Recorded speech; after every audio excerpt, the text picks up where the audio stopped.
Joe Burrow is too good for one thing. Let's start there. Joe Burrow is one of the best quarterbacks in the NFL. He's an MVP candidate.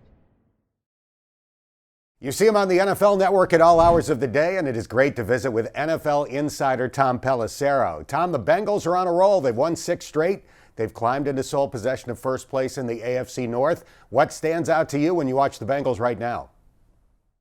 Well, I think it's just the fact that once again, this team is improving as the season goes on. They went through that patch there where they're a little bit beat up, at wide receiver. Obviously, Jamar Chase was not playing for a stretch here, but now that you're getting a lot healthier here and you've got Joe Mixon back after he missed time with the concussion, you got Chase back.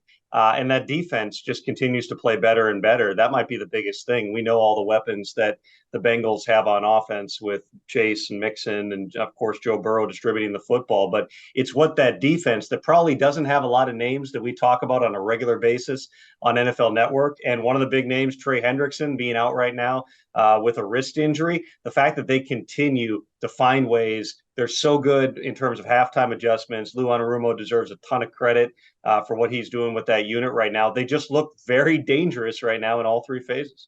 Tom, you were the first to report that Sam Hubbard is likely to miss a few weeks with the injury that he suffered to his calf. On the defensive end specifically, are those injuries starting to mount?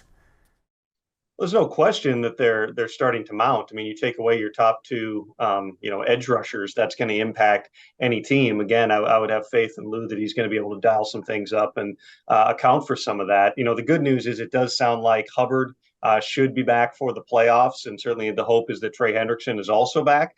So you just got to kind of weather the storm here in the short term and hope you can get after Mac Jones coming up this weekend. You were here in training camp, so you got a first-hand look at the Bengals going into the season. What was your reaction when they started 0-2 and had trouble protecting Joe Burrow? You always, I think, when you talk about the team that played in the Super Bowl the prior year, you always worry about the Super Bowl hangover. There's a long history. I think people are familiar with the stats about the team that goes to the Super Bowl and doesn't win and kind of what happens to them after that. But, again, credit to this coaching staff for being able to turn things around. I don't think that there was any panic at any point. Joe Burrow is too good for one thing. Let's start there. Joe Burrow is one of the best quarterbacks in the NFL. He's an MVP candidate in my mind this year. You know that he's going to find a way to kind of right the ship, and he should only be getting better here for years to come. So, just the fact that they've kind of, found their identity. I think that anytime that you don't play, and correct me if I'm wrong, I don't think that they played their starters much at all in the preseason. Anytime that you don't get those reps, you kind of use those first couple games as the preseason. So the Bengals did that. They got out of that stretch, and they look as dangerous as anybody right now. Tom Pelissero from the NFL Network is our guest. Let me follow up on Joe Burrow. You did an in-depth look at the quarterback class of 2020 prior to that draft, and it's turned out to be an excellent class with Burrow and Herbert and Tungo Vailoa and Jalen Hurts and others. An NFL coach told you back then, quote, Joe Burrow is not a natural thrower and would be a high-risk pick at number 1. I'm not going to ask you to divulge who that NFL NFC coach was, but when you talk to people around the league now about Joe Burrow, what do they say? Well, I think that going back to that piece, and I do that every year, and I write the good and bad of everything that coaches and scouts say. So there were plenty of more positive quotes about Joe Burrow in that story as well. But here's the thing. Joe Burrow going into his last year at LSU was not regarded as the number 1 pick. He wasn't regarded as a first-round pick. A lot of people had him as a day 3 pick. And that's just because of what they evaluated in terms of the traits. And you're looking at, the way that he throws the football. You're looking at the fact that the productivity was not nearly where it was before his final year with the Tigers when he threw 50 touchdown passes and had NFL players everywhere around him and took him to the national title game. So there's a lot of people who, were looking at their original evaluations and thinking, okay, are we being swayed by the fact that this guy just had this amazing season with literally NFL players started at almost every spot on that offense? And those are always the things that teams have to judge. As scouts, you're looking for traits. When you're coaches, you're looking at the mechanics and you're looking at how somebody throws the football. I think that, in that particular year, you did have some other guys who could have had a claim to be the number 1 pick. I mean, Justin Herbert, his tape, he was not nearly as productive, but he also played in a terrible offense at Oregon where they, in big games, they just basically turned him into a running quarterback. They didn't let him throw. And so, you had people who really believed in Herbert and his ability, in terms of the total package, in terms of how he's built and the height and the arm strength and all those things. And then Tua didn't check those physical boxes because he's a shorter quarterback. He's left-handed. He'd been injured a lot, but people, if you were running a certain style of offense, some people really, really like that tape. So I think that was as much it as anything was the fact that, was Burrow far and away in terms of physical traits the guy? No. But I think the other things that you see in that story looking back was he's extremely accurate. He's an extremely fast processor. Leadership traits are off the charts. All those things can make up for what a Peyton Manning or a Tom Brady or other guys might lack. And whether you're Peyton going number one or you're Brady going in the 6th round, those guys tend to find a way to rise to the top, and Joe Burrow's doing exactly that. Tom, you're always involved heavily with coverage of the combine and of the draft. Do you think Duke Tobin and his staff get enough credit nationally for the job they've done in building this roster? No, I don't. And I think that Duke is, obviously one of the underrated people. It's a unique setup, of course, in Cincinnati because Mike Brown is very involved. The family's very involved in personnel. But, Duke functions on kind of a day-to-day basis as a general manager type of a role. They've got it's not the biggest scouting staff. The Bengals send their coaches out as much as anybody, probably more than any team in the NFL. On scouting trips to kind of fill in some of those gaps. But they've always had a unique eye for players. They've been willing to dig in and frankly take some chances at times with players that other teams were not going to touch for a variety of reasons. But they've assembled a really, really good roster. I always think it's also, there is a little bit of luck through the draft process, and that's not to attribute the way the Bengals are built to luck. But, the fact that you happen to have the number one pick when a Joe Burrow comes out, the fact that somehow Jamar Chase is not one of the top 4 picks in the draft and you're able to get them where they were, those are the things that you never know. I mean, there's other teams, look around the league. The Vikings got Justin Jefferson at number, Jamar's former college teammate at like number 18 or something in the draft. And now if you redrafted that, you go, the guy should be one of the top picks, but that's just kind of, it was the same draft. That's just kind of how the thing goes. But in terms of, the talent that they've assembled, and I think also making some shrewd pickups in free agency, that's maybe the undersold part. I think people always look at the Bengals as, well, they don't spend money in free agency and they're not going to make trades. Well, when they do spend money, they get Von Bell and they get Trey Hendrickson and they fill in those really important pieces. Or this year, bringing in the offensive lineman. You mentioned that group struggled out of the gate. Well, it's 5 guys who have never played with each other before. So they're starting to gel. They're getting better. Burrow's getting a rhythm with them, which is a big thing for quarterbacks as well. It all adds up to a team that, in a really tough AFC, because let's remember, you got to get through the Chiefs and you got to get through the Bills, but other teams should be looking and saying, we got to get through the Bengals too. Tom Pelissero from the NFL Network is our guest. Going back to training camp, you did a lengthy interview with Brian Callahan. Do you expect Brian and Lou Anarumo to be among the leading candidates in the coaching cycle this offseason?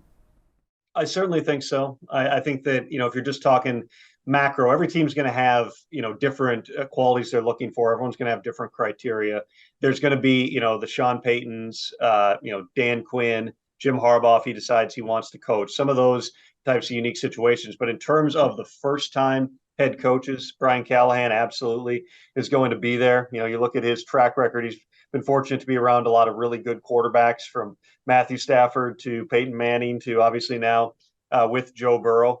He was with Derek Carr out in wherever they were, Oakland at that time with the Raiders as well. But he's also, he's a very steady personality. He's got a big role in terms of the game planning process. He interviewed with the Broncos last year. I know that they really liked him. Obviously, they went another direction, but he should be in the mix. And then Lou, had an interview last year with the Giants. He's older than Callahan. Obviously, at this point, he comes from a defensive background, which is not going to be for everyone. But if you're looking for, leaders of men, people who have set a culture, Zach Taylor deserves a huge amount of credit for what's happened in Cincinnati. But, Lou Anarumo has done that too. I mean, he's been a big part of what they're building, again, with a bunch of guys who, if you ask the average fan, even if it's a fan elsewhere in the AFC North, name as many Bengals defensive players as you can. I don't know that you have people get very far past Jesse Bates and maybe Trey Hendrickson and then just go, I don't know who these guys are. They've got good players. But, the way that Lou has brought that group together, the way that he varies the game plan from week to week, the way he challenges different styles of quarterbacks, and again, the way that he set that culture, those should all be positives. He's going to need a plan for what he does with the offense, but I would fully anticipate he'll have that. So last week was insane in the NFL. The Bengals rally from 17 down, rally from 17 down against Tom Brady, and that's like fifth on the list of wild things that happened. You were at the craziest game of all. 33-0 at halftime. The Colts lead the Vikings, and Minnesota comes back to win in overtime. Describe what it was like to be in the stadium as that comeback happened. Yeah, I was the sideline reporter on NFL Network for that game, and you kind of go in those situations with a bunch of stories you want to tell, and the things that I was on the Viking sideline, Lindsay Zarniak was on the Colts sideline, different things you want to tell about how they, a game plan through the week, adjustments they're making, fun little stories that some of the players had told you, and then all of a sudden the Vikings are just getting their doors blown off, and it's like, well, everything on my notepad, this is all out. I'm not going to be able to talk about any of this. 33-0 at halftime. I go back to our green room just to eat something quickly. I'm going, can't believe that this is this bad of a game. Then you come out and it's just completely the opposite. A lot of things went wrong. It wasn't a matter of the Vikings were being physically manhandled or anything in the first half. It was just, Dalvin Cook had a fumble. They had two breakdowns in the return game, gave up long returns.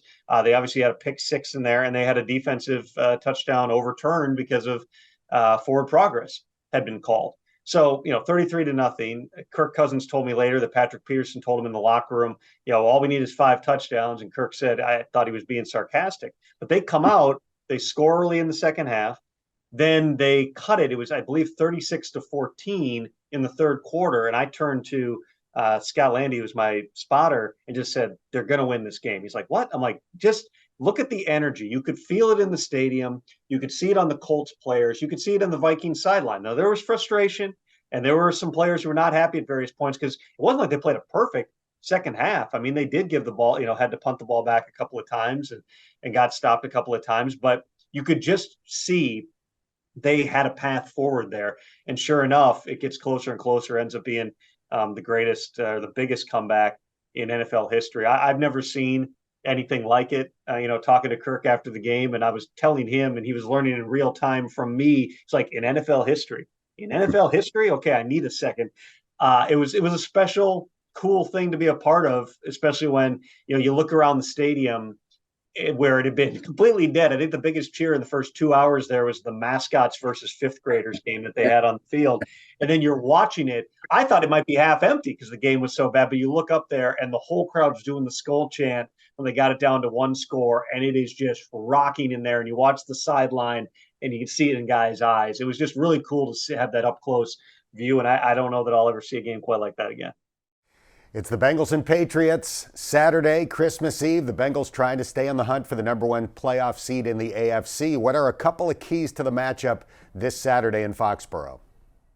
Well, in my mind, it's just don't let Ramondre Stevenson get going. We've seen that he's the guy who can make things happen in that Patriots offense. There's obviously a lot of frustration right now in the passing game. They rely heavily on the quick game and short passes. And Mac Jones, if you're an amateur lip reader, has expressed some frustration about that at times. But they're not a team that's going to threaten you a whole bunch vertically. So I would anticipate, and Lou's a lot smarter than I am, but I would anticipate you're loading up and just making sure don't let the run game beat you. Let Mac Jones try to beat you going over the top. And then on the flip side of that, this is a really, really good Patriots defense. I don't know. I haven't looked at the rankings for week 15, but they're one of the top ranked defenses in the NFL.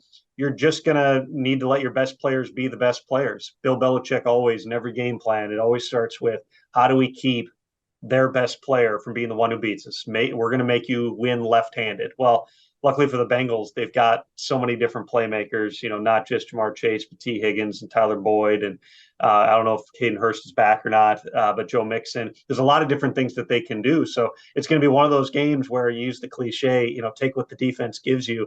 I would anticipate, between Zach and Brian Callahan, they're going to be looking at this. How are the Bengals going to play us? I would think they're going to play to not let Jamar Chase beat you. Maybe it's a big Joe Mixon day. We'll see how it plays out coming up this weekend. Tom, I know your schedule is crazy. I really appreciate you doing this. Happy holidays and thanks for the time. You got it. Thank you.